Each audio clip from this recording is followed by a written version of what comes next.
ஈரானுடனான தற்போதைய மோதலில் அமெரிக்கா தனது நேரடி ராணுவ தாக்குதல்களுக்கு பதிலாக பொருளாதார மற்றும் வெளியுறவு அழுத்தத்திற்கே முக்கியத்துவம் அளிப்பதாக அதிபர் டொனால்ட் ட்ரம்ப் தெரிவித்துள்ளார். எக்ஸியோஸ் தளத்திற்கு அளித்த பேட்டியில் தற்போதைய பேச்சுவார்த்தையை ஒரு சதுரங்க விளையாட்டு என அவர் ஒப்பிட்டார். அதோடு அமெரிக்காவின் கடற்படை முற்றுகை மற்றும் ஈரானின் கடுமையான பணவீக்கம் காரணமாக தெஹ்ரானை விட வாஷிங்டனே வலுவான நிலையில் இருப்பதாகவும் ட்ரம்ப் கூறிக்கொண்டார். இவ்வேளையில் ஹோர்முஸ் நீரிணை வழியாக கப்பல் போக்குவரத்தை சீரமைக்க அமெரிக்கா, ஈரான் மற்றும் ஓமான் ஆகிய நாடுகள் பேச்சுவார்த்தை நடத்தி வரும் நிலையில் ஈரான் புதிய மற்றும் கடுமையான நிபந்தனைகளை முன்வைத்துள்ளது.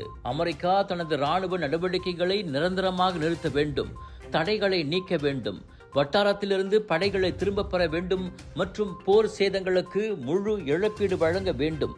அதுவரை இந்த முக்கிய கடல்வழி பாதை திறக்கப்படாது என ஈரானிய பாதுகாப்பு அதிகாரிகள் திட்டவட்டமாக தெரிவித்துள்ளனர்.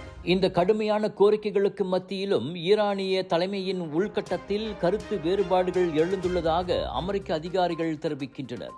எனினும் ஈரான் வெளியில் தனது உறுதியான நிலைப்பாட்டையே வெளிப்படுத்தி வருகிறது.